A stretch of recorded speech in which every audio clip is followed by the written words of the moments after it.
Hello, and thanks for joining us for now our fourth part of our Shelf Fungus video series. We're making a tutorial on how to make a shelf fungus fairy home that you can put outside. Today we're covering how to paint it in all the beautiful naturalistic colors that'll match the outdoors. Let's get started. Here's our sculpture. It's 3 days old now, and it's strong enough to handle being pulled apart and the tinfoil taken out of it. I'll show you how.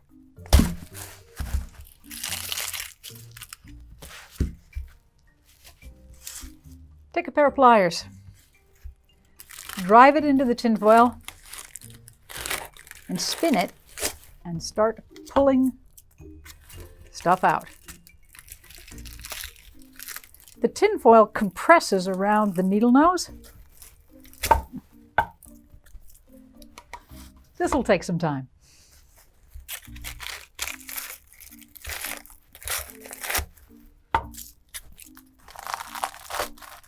Sometimes it'll all come out in one piece. It's great.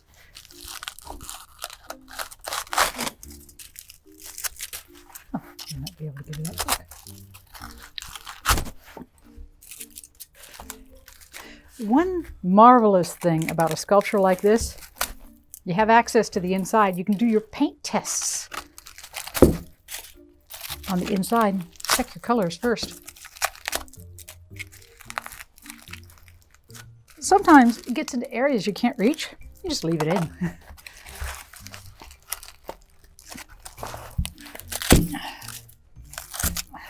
Almost. There. That's most of it out. As you can see, I've left some of the tinfoil in there. It isn't necessary to take all of it out, just really what you need to get access to.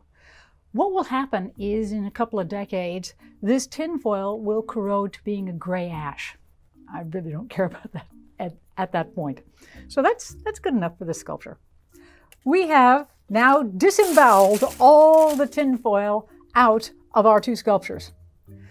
On the inside, there might be some frays and such. You can get your needle nose pliers and just clean little edges up, and especially the inside of those holes. If they've gotten blocked, just snip it off with the needle nose. When doing shelf funguses, there is a lot of variety in the natural world. We've got our basic one here, but here we have a real shelf fungus. And you can see the colors here are subtle. They're a dark umber, almost a chocolate brown. But nature comes in a lot more variety than that. Let me show you a couple of pictures. Look at the colors of that. It's almost insane. Check out that.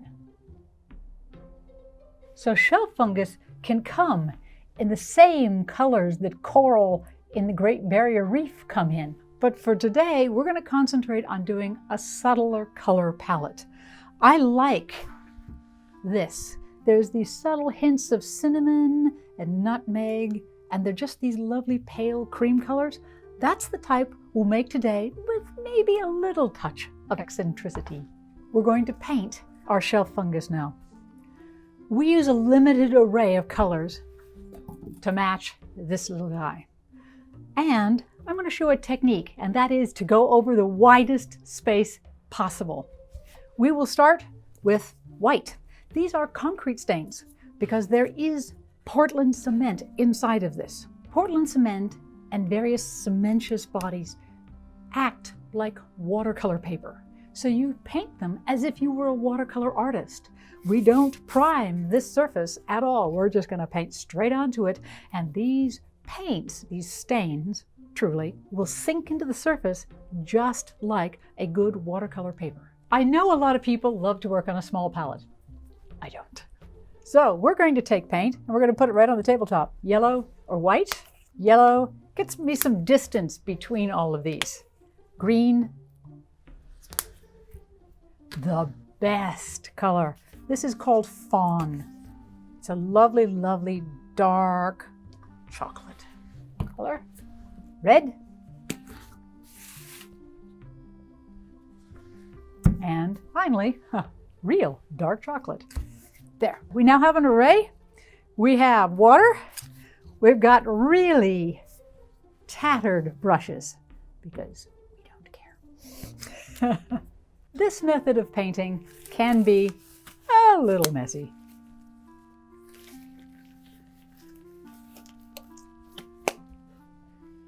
As I mentioned before, you can practice ahead of time on the underside, on the back, if you want to just check a paint. Add a little bit of water, treat it like a watercolor, put it on. The trick is, you're not necessarily going to be seeing the color that you get, but you get it close. You get a sense of it. If you've done any watercolor, you know what it is to float colors on a surface. And I'll show you what that means. So keeping in mind our fungus here, we are going to put down a layer of that fawn. And I'm going to just take this and put it right up against it. You can see, that's a pretty good match. We do that a lot. Take the paintbrush, put it up against a natural thing, check it with what happens really in nature.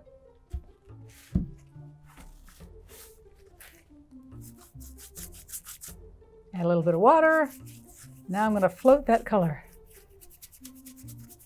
Scumble it a bit into the surface. There, like that.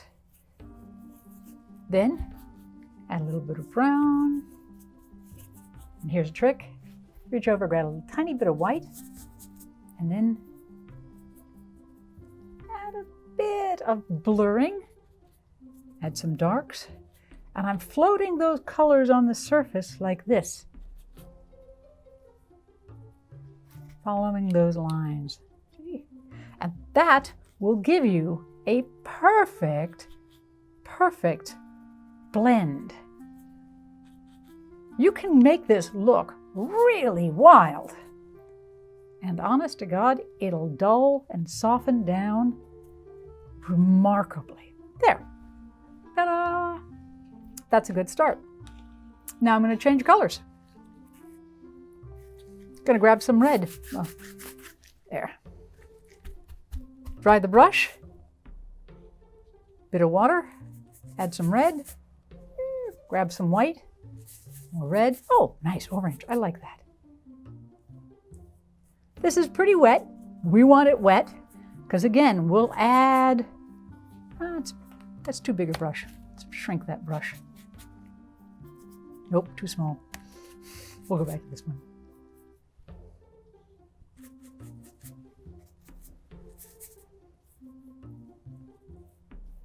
There, put it right up against. You'll see that those colors aren't blurring together. They're just not. Okay, now add some intense color. Splash, splash. Just literally daub it on there. Go wild. I want to see some intensity. Have some fun. Grab some white. Splash, splash, zap, zap, pow. Zing. You can put your very own comic book special effects, sound effects inserted here.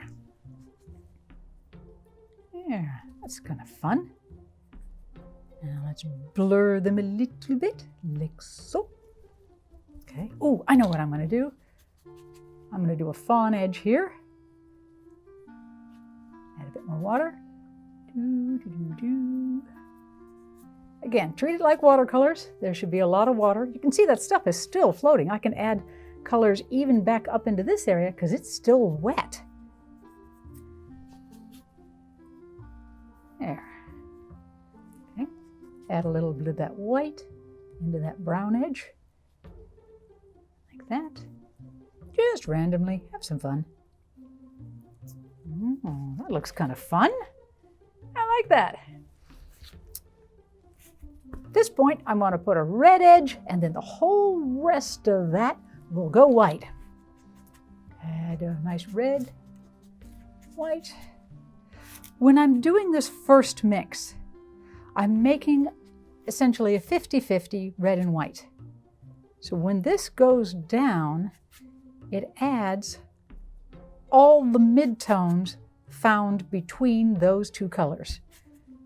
You could do a red and a green if you wanted.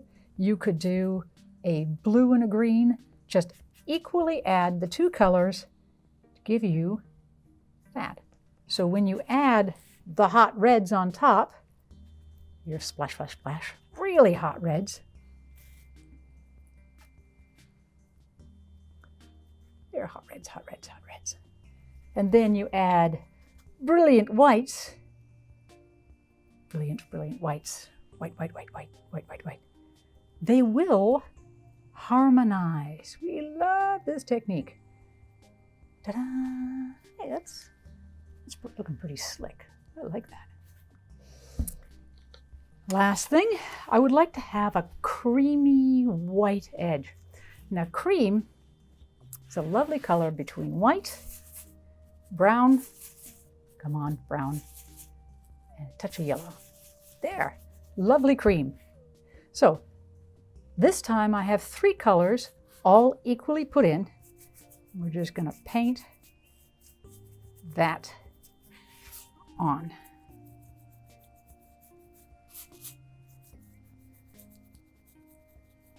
And quickly run out of paint. Okay, white, yellow, brown. Okay, go all the way under.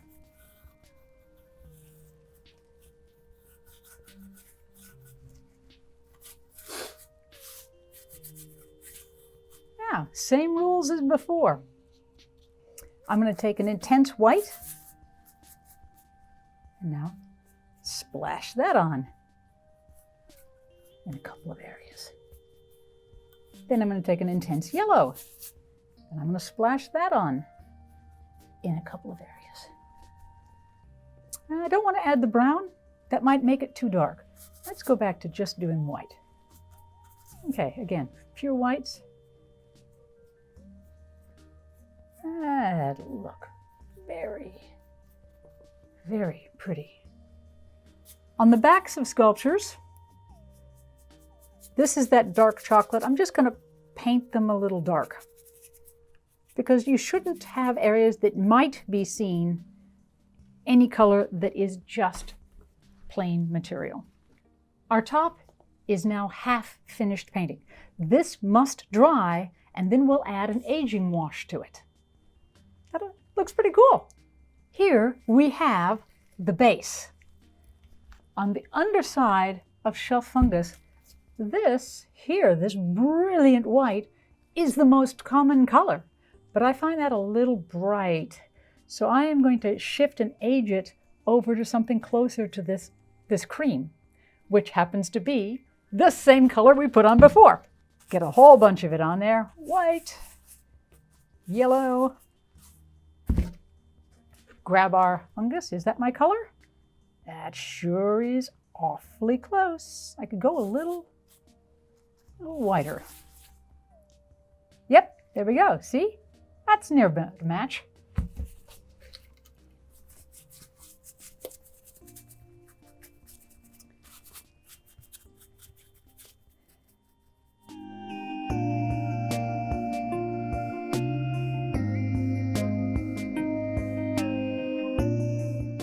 Here we have it.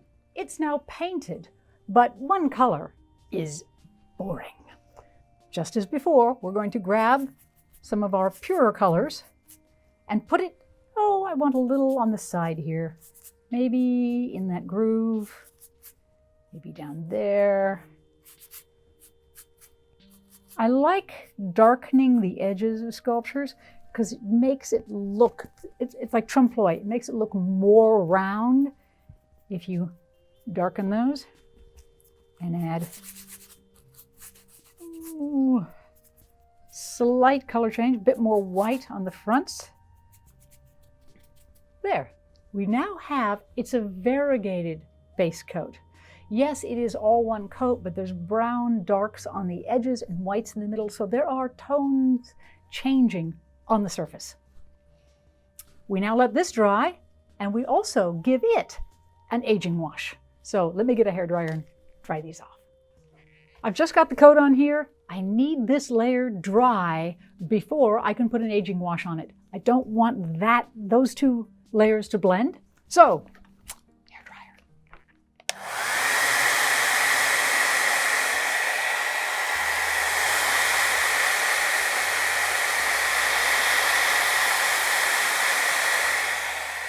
This is now fully dry. We took a hair dryer to it. It's solid. This time we're going to do 2 aging washes. One is a dark chocolate brown and the other one is black. Put the dark chocolate brown one on first. Okay, grab some of our beautiful dark chocolate brown, make it pretty wet. Wildly cover your surface. Make sure it's a pretty wet, sloppy mix. Try not to spatter anyone who's standing behind the camera at this point. They will not appreciate it. You can see why I stretch out when I do this, because the spatter alone will go 3 feet.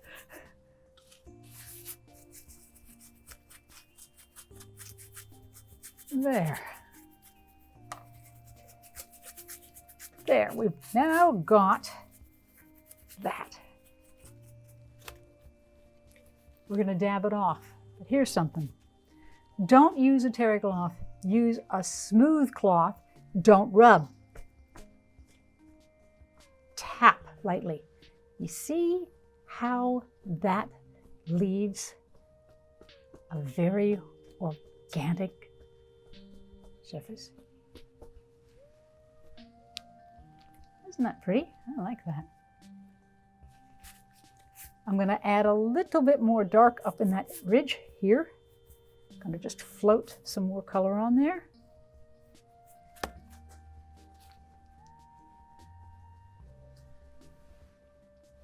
Yeah. Now, we can allow it to drizzle. If we see little drizzles and rivulets, that would happen. Okay, we're good. Again, a nice sloppy, wet chocolate brown. Cover that surface.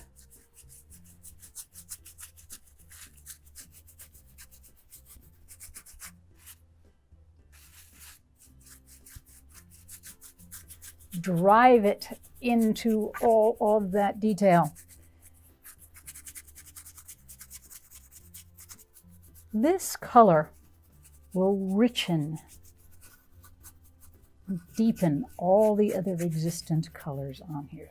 What it does to this kind of paint job is nothing short of a miracle. It is so pretty.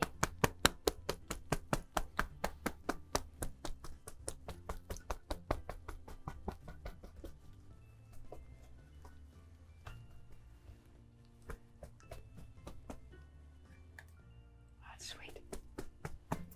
See how that starts looking like real wood? And because you've been doing this in a series of washes, you don't get that high, shiny, plastic-like coloring. These are stains. They're sinking in. Okay. I'm going to take a hairdryer. I'm going to dry this layer before I add the last bit of black.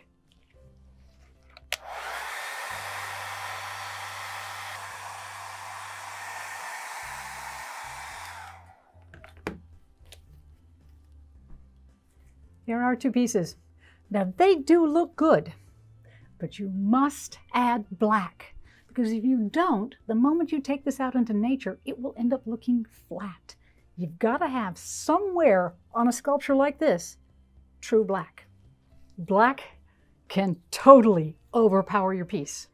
So we're going to put it selectively on areas. We're not going to do a whole wash because it would blow out our color. It would literally flatten the whole thing down. But you need it dropping a little into the piercings. So, a very watered down black. Check the color. And I'm literally going to put it in a couple of areas and get that back off. So, go that direction there. Rub it off. Very sparing. And yes, even that small amount of black is going to read.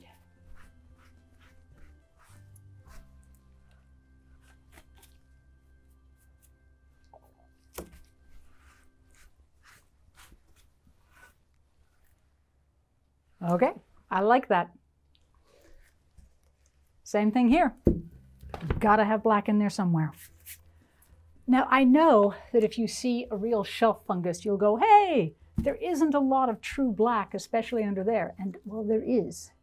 That crevice in there, that's true black.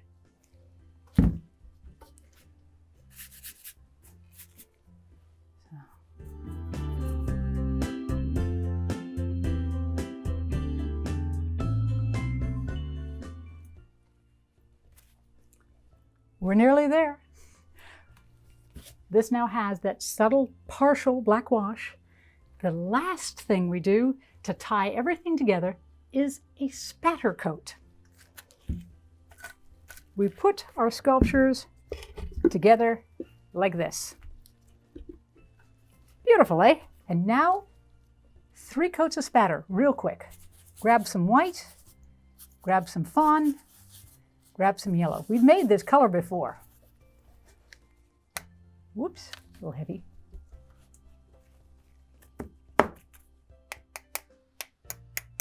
Over the whole sculpture.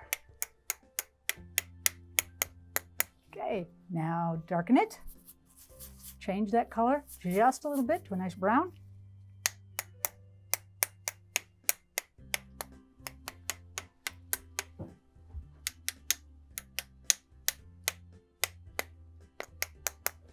Then a very nice dark brown.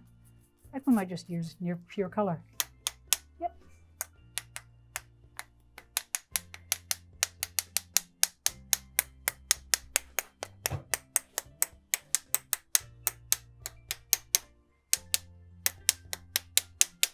And then settle it down a bit.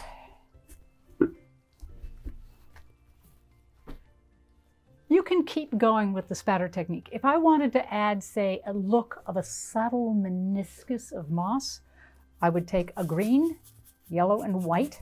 Moss is a ghost green, which means it's very, very pale whitish greens. So, and I could just tap it and tap it and tap it in an area. Darken the green a bit.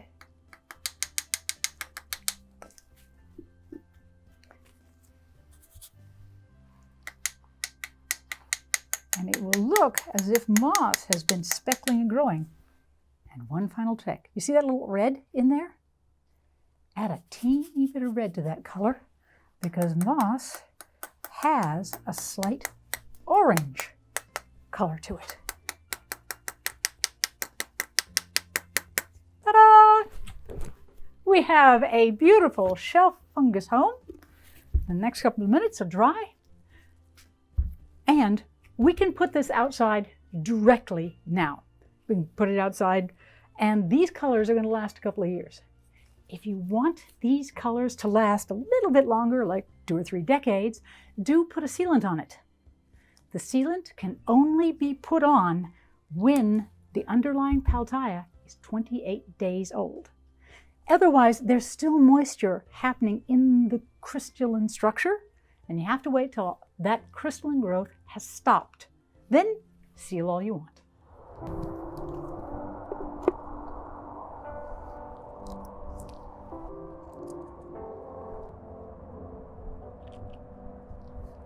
As you can see, we have our tree fungus, our shelf fungus, here in situ. It's on a real tree. And it's a little dull. And so while I'm out here, I'm going to punch up the colors a little bit and make it look a little bit nicer. I want to make that edge pop a bit. So I'm going to add a dry brush.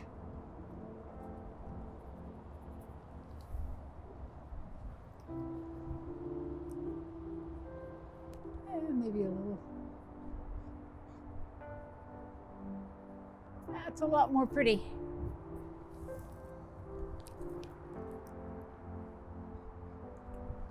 That's what I needed to do, just that white. I brought all the colors. I wasn't sure what we needed, but I think just a white edge.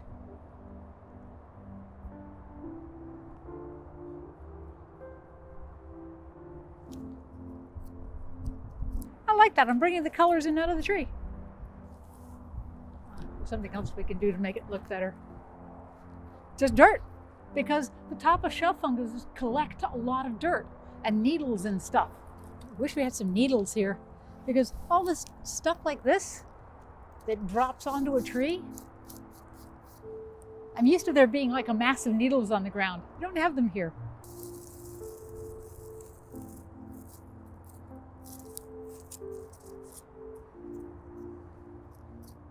Because the top of these guys will actually collect quite a lot of stuff. One thing I so want to do with all of these is create a colony. So like condominiums, and just because you will find hundreds of these all on one tree in some of the deep, deep forests. Here we have our finished shelf fungus homes, and you can see they look really nice. The basic colors that we put on this do harmonize with the real world, and since we painted it in the presence of the tree, it matches. So thank you. Thank you for joining us. Check out some of our videos. And if you want to see more cool projects like this, go to paltiya.com. And remember, keep sculpting. There's always a chance you can build a fabulous world in your own back garden. Send me pictures. Visit our academy at paltiya.com for our upcoming online course.